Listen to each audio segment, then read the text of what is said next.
नाम का लड़का अपनी गर्लफ्रेंड के साथ अपने पेरेंट्स से दूर रहता है। साइमन और उसकी गर्लफ्रेंड फेबिन एक कार्टून आर्टिस्ट हैं और ये आर्टिस्ट नेचर की वजह से अपनी फैमिली से दूर रहते हैं क्योंकि इनकी फैमिली में सब के सब डॉक्टर्स हैं। आज साइमन के फादर का 60th बर्थडे है, इसलिए साइमन चाहता है कि वो अपनी गर्लफ्रेंड को अपने पेरेंट्स से मिलाए। इसलिए साइमन अपनी गर्लफ्रेंड फेबिन को लेके 6 महीने बाद में अपने पेरेंट्स से मिलने जा रहा है। अपने डैड के बर्थडे पर वो अपने डैड और मॉम से मिलता है और वो देखता है कि उसकी फैमिली के बहुत सारे मेंबर वहाँ पे आए हुए हैं, लेकिन साइमन की नजर एक लेडी पे जाती है जिसको वो पहचान नहीं पाता। थोड़ी देर बाद में जब उस लेडी को वो अपने फादर के साथ इन्वॉल्व देखता है तो वो पूछता है कि ये कौन है, तो उसको पता चलता है कि ये लेडी उसके डॉक्टर फादर की सेक्रेटरी है। दरअसल साइमन के डैड एक साइकेट्रिस्ट है और ये लेडी उनकी नई सेक्रेटरी है। साइमन के डैड की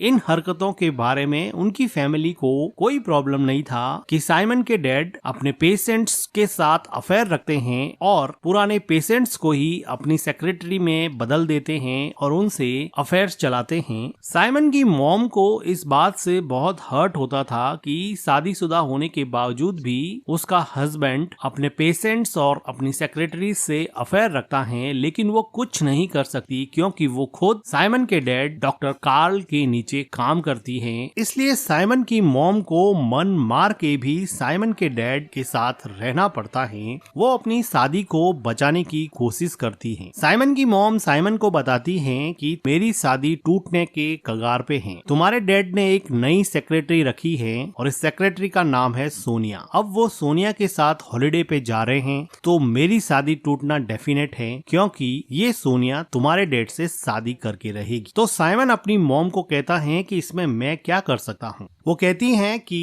क्लिनिक में तुम मेरा काम करना तो मैं फ्री हो जाऊंगी और तुम्हारे डैड के साथ हॉलिडे पे मैं चली जाऊंगी ताकि मैं अपनी शादी को बचा सकूं। अब साइमन को अपनी माँ पे काफी तरस आता है और वो अपने डैड के क्लिनिक में काम करने के लिए तैयार हो जाता है ताकि उसके मॉम डैड की शादी बच सके। अब साइमन के डैड बिना मन से ही सही लेकिन अपनी वाइफ को हॉलिडे पर ले जाने के लिए राजी हो जाते हैं और अपनी सेक्रेटरी सोनिया को साइमन के साथ काम करने के लिए कुछ दिन अकेला छोड़ देते हैं। इन दोनों के चले जाने के बाद में साइमन के डैड डॉक्टर कार्ल की सेक्रेटरी सोनिया साइमन को कहती हैं कि अगर तुम नहीं आए होते, अगर तुमने अपनी मदर का काम अपने हाथ में नहीं लिया होता तो तुम्हारे डैड के साथ मैं हॉलिडे पे जाती और हमारा रिलेशनशिप थोड़ा स्ट्रॉन्ग हो जाता। तुम हमारे बीच में क्यों कूद पड़े हो। इस बात पे साइमन कहता है कि तुम मेरे डैड की हरकतों को नहीं जानती हो क्या, उनके पास्ट रिलेशनशिप के बारे में तुम्हें पता नहीं है क्या, उनकी बहुत सारी गर्लफ्रेंड्स रह चुकी हैं और उनकी ये आदत है। सोनिया कुछ देर सोचती हैं और साइमन को घर के अंदर आके कहती हैं कि तुम्हें हमारे रिलेशनशिप के बारे में कुछ नहीं पता है, तुम्हारे फादर और मैं काफी गहरे रिलेशनशिप में हैं, तुम अपने आइडियाज अपने पास में ही रखो। साइमन को अब लगा कि सच में ही सोनिया उसके डैड से काफी क्लोज रिलेशनशिप में है और वो निराश होके वहाँ से चला जाता है। अगले दिन साइमन सोनिया को नीचे किसी से बातें करते हुए सुनता है और सोनिया कह रही है कि देखो तुम्हारी तो एक फैमिली है, तुम्हारे तो बच्चे भी हैं, मेरे पास कुछ नहीं है, मेरा टाइम वेस्ट मत करो। साइमन को पता था कि उसके डैड हॉलिडे पे जाने के बावजूद भी सोनिया से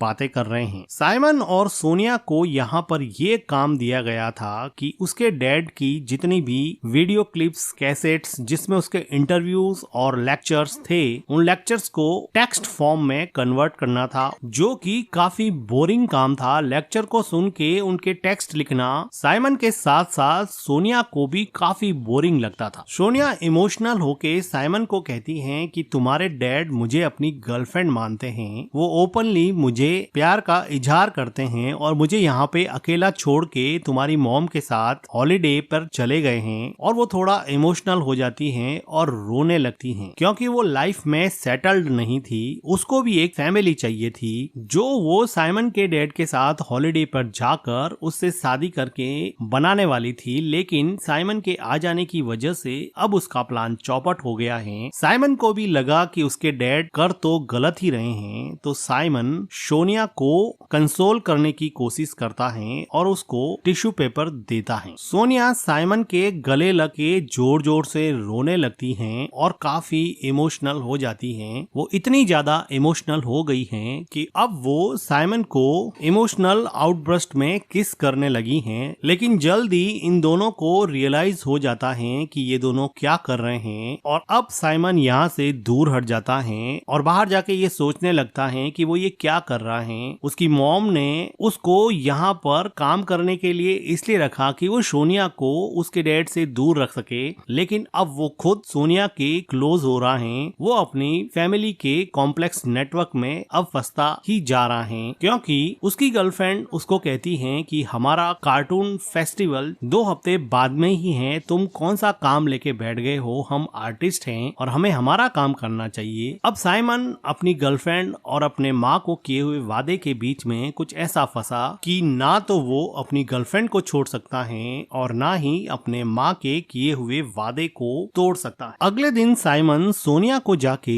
सॉरी बोलता है कि कल जो भी हुआ वो नहीं होना चाहिए, लेकिन सोनिया बड़े आराम से अपना सिर हिला के बोलती है कि ऐसी कोई बड़ी बात नहीं है, जैसे सोनिया के लिए ये एक नॉर्मल सी बात हो। तो साइमन कहता है कि इसके बारे में मेरे डैड को मत बताना। तो सोनिया कहती है कि मैंने ऑलरेडी बता दिया है कि मैं तुम्हारे पीछे किसी लड़के के साथ इंगेज्ड हूँ, लेकिन ये नहीं बताया कि वो लड़का तुम हो। मैंने इसलिए बताया कि उनका हॉलिडे खराब हो जाए। साइमन को भी लगा कि कहाँ फंस गए यार। तो वो सोनिया के जाने के बाद में सोनिया के बारे में और जानकारी इकट्ठा करने की कोशिश करने लगा, क्योंकि सोनिया उसके डैड की एक्स पेशेंट थी। इसलिए वो सोनिया की फाइल निकालता है और वो पढ़ता है कि सोनिया सुसाइडल टेंडेंसी की पेशेंट थी, जिसका ट्रीटमेंट उसके डैड ने किया था, और वो सोनिया की पूरी फाइल पढ़ लेता है। अगले दिन ये बात सोनिया को पता चल जाती है कि उसकी पेशेंट वाली फाइल, जो कि डॉक्टर और पेशेंट के बीच में कॉन्फिडेंशियल होती है, वो साइमन ने पढ़ ली है। अब सोनिया अपनी फाइल ढूंढ रही है। वो नहीं चाहती थी कि उसकी सुसाइडल टेंडेंसी के बारे में कोई और जाने। वो साइमन को कहती है कि तुम मेरी फाइल मुझे दे दो। साइमन उसको फाइल निकाल के दे देता है। सोनिया इमोशनली रोते हुए कहती है कि तुम्हें हमारी प्राइवेट इंफॉर्मेशन नहीं पढ़नी चाहिए थी, तुम्हारे इस बिहेवियर की वजह से मैं तुम्हारे ऊपर केस कर सकती हूँ। सोनिया साइमन को अपनी फाइल देना नहीं चाहती, लेकिन साइमन उस फाइल को खींचता है तो सोनिया उसकी तरफ मुड़ जाती है और सोनिया फिर से एक बार साइमन को किस करने लग जाती है, और इस बार साइमन भी अपने आप को नहीं रोक पाता और वो भी सोनिया के साथ इन्वॉल्व हो जाता है। कुछ मोमेंट्स के बाद में सोनिया साइमन को कहती है कि यहाँ पे कोई आ जाएगा, हम नीचे चलते हैं। सोनिया नीचे जाने के लिए दरवाजा खोलती है तो वो देखती है कि क्लिनिक में दूसरे काम करने वाले लोग आए हैं और वो सोनिया को कुछ इंस्ट्रक्शन दे रहे हैं। साइमन अपने आप को अंदर के रूम के दरवाजे के पीछे छुपा लेता है।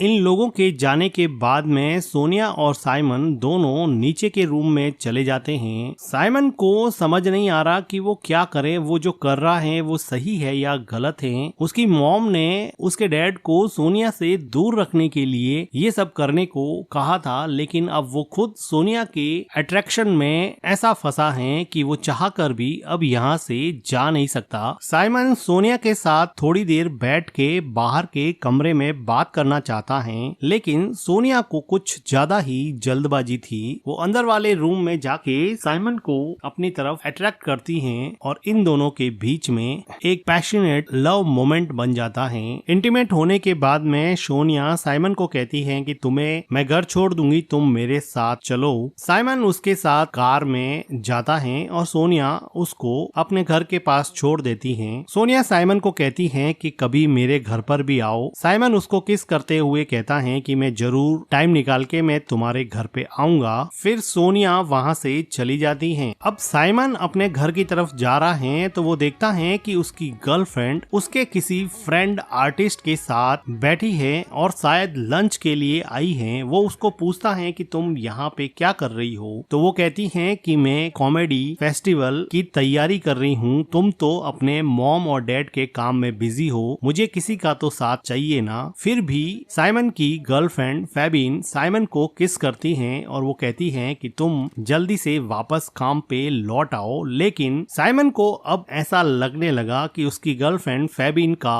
अफेयर उसके फ्रेंड के साथ साथ चलने लगा है और उसके मन के अंदर शक का बीज पैदा हो गया है। तो साइमन इन दोनों का पीछा करता है और वो देखता है कि उसकी गर्लफ्रेंड उसके नए आर्टिस्ट फ्रेंड के साथ कार्टून फेस्टिवल की तैयारी में पूरी तरह से जुटी हुई है। साइमन फेबिन को कहता है कि तुम तो बड़ी जल्दी बदल गई, तुमने तो अपना फ्रेंड बहुत जल्दी बदल दिया। तो वो कहती है कि 2 हफ्ते के अंदर अंदर कार्टून फेस्टिवल स्टार्ट होने वाला है, मुझे कोई तो चाहिए था जिसके साथ मैं इस फेस्टिवल की तैयारी कर सकूं, क्योंकि मैं काफी महीनों से इस फेस्टिवल की तैयारी कर रही हूं। तुम तो अपने मॉम डैड के काम में बिजी हो गए हो, मुझे किसी का तो साथ चाहिए ना। साइमन अपनी गर्लफ्रेंड को छोड़ना नहीं चाहता। अभी उसकी मॉम का फोन आता है और वो कहती है कि प्लीज थोड़े दिन तक और मैनेज कर लेना, हम यहाँ पर दोनों अच्छे से हॉलिडे एंजॉय कर रहे हैं, प्लीज मेरे लिए तुम काम मत छोड़ना। अब साइमन पूरी तरह से कंफ्यूज था कि वो करे तो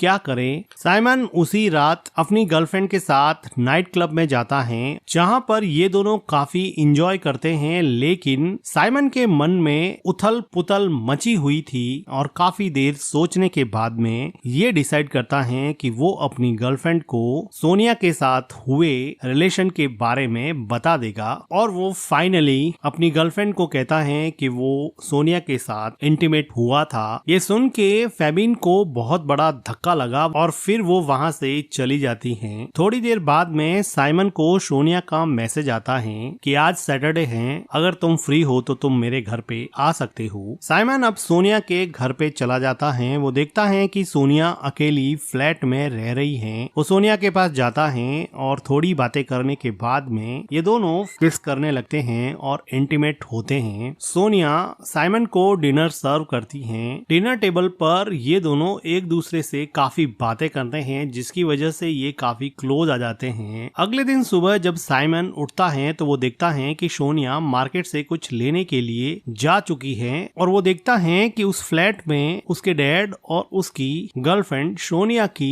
एक तस्वीर रखी हुई है। उसको ये समझ में आ जाता है कि ये फ्लैट उसके डैड ने ही सोनिया को दिया है। तभी वो देखता है कि उसके डैड हॉलिडे एंजॉय करके वापस आ चुके हैं। उसके डैड सोनिया के घर में साइमन को देख के थोड़े शॉक हो जाते हैं। तो वो साइमन को पूछते हैं कि तुम यहाँ पे क्या कर रहे हो, पर साइमन उल्टा अपने डैड से पूछता है कि आप यहाँ पे क्या कर रहे हैं। तो उसका डैड उसको बताता है कि ये मेरा ही फ्लैट है और मैं यहाँ पे एक बुक लेने आया हूँ। वो कहते हैं कि क्या तुम्हें पता है कि सोनिया को एक बेबी चाहिए। सोनिया मेरे साथ इसलिए रिलेशन में है कि उसको एक बेबी चाहिए। और वो कहता है कि मेरी तो ऑलरेडी वैसेक्टोमी हो चुकी है, मेरी नसबंदी हो चुकी है, मैं सोनिया को बेबी नहीं दे सकता, मैं तो सिर्फ उसके साथ ऐसे ही रिलेशनशिप में हूँ। तभी हम देखते हैं कि सोनिया मार्केट से वापस आ चुकी है। साइमन के डैड सोनिया से बात करना चाहते हैं, लेकिन सोनिया इस वजह से दुखी थी कि उसके डैड उसको हॉलिडे पे लेके नहीं गए और वो उसके डैड के सामने ही साइमन को किस करती हैं और पूछती हैं कि बेबी तुम्हें अच्छे से नींद आई क्या। सिर्फ साइमन के डैड को जलाना चाहती थी और इसके बाद में साइमन के चेहरे पे एक अजीब सी मुस्कान आ जाती है। साइमन का डैड थोड़ा कंफ्यूज हो जाता है और वो कहता है कि मेरे लिए तुम दोनों का रिलेशन कोई बड़ी बात नहीं है, मैं तो दूसरी गर्लफ्रेंड बना लूंगा, लेकिन प्लीज तुम अपनी मॉम को समझा देना कि तुम सोनिया के साथ रिलेशनशिप में हो। ये कह के साइमन का डैड वहाँ से चला जाता है। साइमन अपनी मॉम को समझाने की कोशिश करता है, लेकिन उसकी मॉम ये मानने को तैयार नहीं थी कि उसका बेटा भी उसकी सौतन के प्यार में पड़ गया है। अब दोनों माँ बेटे मिलके यहाँ पे रोने लगते हैं, लेकिन अब पछताए क्या हो जब चिड़िया चुग गई खेत, पानी तो कुछ बचा नहीं, हाथ में आ गई रेत। रोजी हो गया मन प्यार इब करूं इंतजार, मन फर्स्ट टाइम डेट पे जाना से वहाँ हंसती रही, मैं देखता रहा मेरे कुछ भी समझ नहीं आना से। मैं थोड़ा घबराऊं और थोड़ा शर्माऊं, मन कुछ भी ना बेरा के खाना से, कुछ भी ना बेरा के खाना से। रोजी हो गया मन प्यार इब करूं इंतजार, मन फर्स्ट टाइम डेट पे जाना से वहाँ हंसती रही, मैं देखता रहा मेरे कुछ भी समझ नहीं आना से।